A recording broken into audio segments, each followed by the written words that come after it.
కాంగ్రెస్ అధికారంలో ఉన్న కర్ణాటకలో మరోసారి కుర్చీలాటకు తెరలేచింది.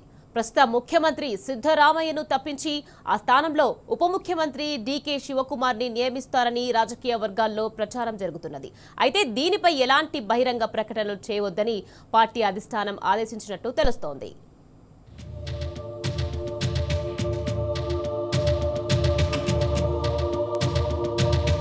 కర్ణాటకలో సిద్ధరామయ్య సీఎం పదవికి ఎసరు వచ్చే పరిస్థితి ఖాయమైనట్లు కనిపిస్తున్నది.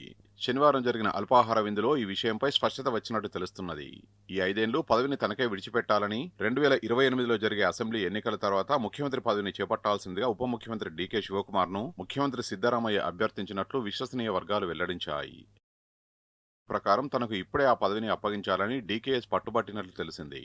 కాంగ్రెస్ అధిష్టానం ఆదేశాల మేరకు నాయకత్వ మార్పుపై ఏర్పడిన రాజకీయ సంక్షోభాన్ని పరిష్కరించేందుకు సిద్ధరామయ్య డీకే శివకుమార్ ను అల్పాహార విందుకు ఆహ్వానించారు. అయితే ఈ భేటీలో ప్రతిష్టంభనకు పరిష్కారం లభించలేనట్లు తెలుస్తోంది. ఈ సమావేశంలో ఇద్దరు నాయకులు తమ వైఖరులకు కట్టుబడి ఉన్నారని, కాంగ్రెస్ నాయకులు 2023 అసెంబ్లీ ఎన్నికల్లో కాంగ్రెస్ పార్టీ గెలుపొందిన సందర్భంగా 5-6 నాయకుల సమక్షంలో అధికార పంపకం ఒప్పందం జరిగిందని, 2.5 ఏళ్ల చొప్పున ముఖ్యమంత్రి పదవిలో కొనసాగాల్సి ఉంటుందని డీకేఎస్ ఇటీవల బహిరంగంగా వెల్లడించారు. ఆ ప్రకారం చూస్తే ఈ నవంబర్ 20వ తేదీకి ముఖ్యమంత్రిగా సిద్ధరామయ్య పదవీకాలం 2.5 ఏళ్లు పూర్తయింది.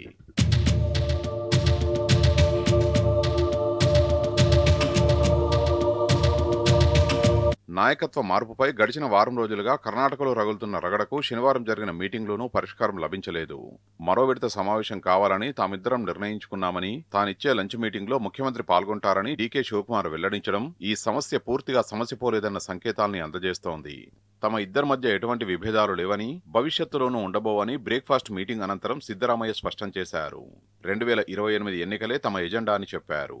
స్థానిక సంస్థల ఎన్నికలు తమకు ముఖ్యమని, వాటి గురించే తామిద్దరం చర్చించామని అన్నారు. ప్రస్తుత సంక్షోభంపై పార్టీ అధిష్టానం తీసుకునే నిర్ణయానికి తాను కట్టుబడి ఉంటానని కూడా పునరుద్ఘాటించారు. పార్టీ అధిష్టానం ఏం చెప్పినా పాటించాలని తామిద్దరం నిర్ణయించినట్లు ఆయన చెప్పారు.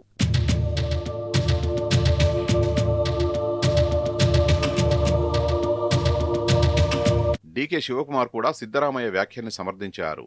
కాంగ్రెస్ పార్టీకి విధేయుడైన సైనికుడిగా తనను తాను అభివర్ణించుకుంటూ పార్టీ అధిష్టానం కబురు చేస్తే ఢిల్లీకి వెళ్లడానికి తాను సిద్ధమని డీకేఎస్ చెప్పారు.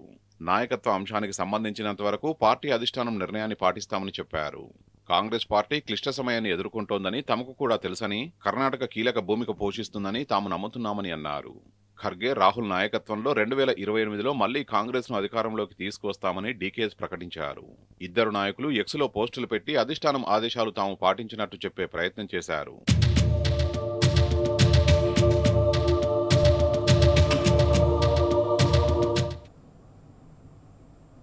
ఇక సోమవారం నుంచి శీతాకాల పార్లమెంటు సమావేశాలు ప్రారంభం కానున్నాయి. రేపటి నుంచి డిసెంబర్ 19 వరకు అధికార విపక్షాల మధ్య వాడివేడిగా చర్చలు జరగనున్నాయి. ఇక ఈ నేపథ్యంలో కాసేపట్లో ఆల్ పార్టీ మీటింగ్ ఏర్పాటు చేశారు. పార్లమెంటరీ వ్యవహారాల 11 గంటలకు పార్లమెంట్ అనెక్స్లో అన్ని పార్టీల పార్లమెంటరీ ఫ్లోర్ లీడర్లతో భేటీ కానున్నారు. లోక్సభ, రాజ్యసభ సమావేశాలు సజావుగా సాగేందుకు సహకరించాలని రాజకీయ పక్షాల నేతలను కోరనున్నారు. ఇక సాయంత్రం 4 గంటలకు విడివిడిగా లోక్సభ, రాజ్యసభ, బీఏసీ సమావేశాలు జరగనున్నాయి.